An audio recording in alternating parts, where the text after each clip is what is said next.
The book of Exodus, chapter 1. These are the names of the sons of Israel, that is, Jacob, who moved to Egypt with their father, each with his family: Reuben, Simeon, Levi, Judah, Issachar, Zebulun, Benjamin, Dan, Naphtali, Gad, and Asher. In all, Jacob had 70 descendants in Egypt, including Joseph, who was already there. In time, Joseph and all of his brothers died, ending that entire generation. But their descendants, the Israelites, had many children and grandchildren. In fact, they multiplied so greatly that they became extremely powerful and filled the land.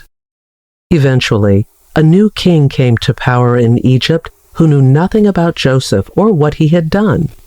He said to his people, "Look, the people of Israel now outnumber us and are stronger than we are.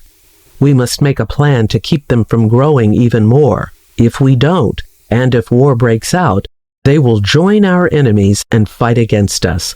Then they will escape from the country."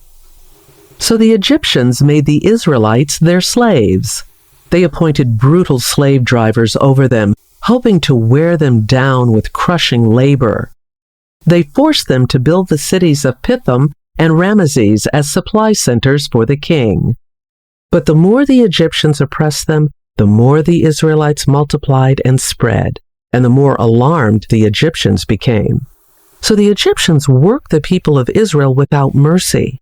They made their lives bitter, forcing them to mix mortar and make bricks and do all the work in the fields. They were ruthless in all their demands. Then Pharaoh, the king of Egypt, gave this order to the Hebrew midwives, Shiphrah and Puah: "When you help the Hebrew women as they give birth, watch as they deliver. If the baby is a boy, kill him.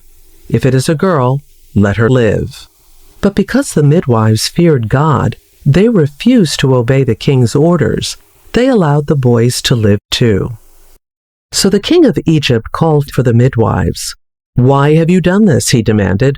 "Why have you allowed the boys to live?" "The Hebrew women are not like the Egyptian women," the midwives replied.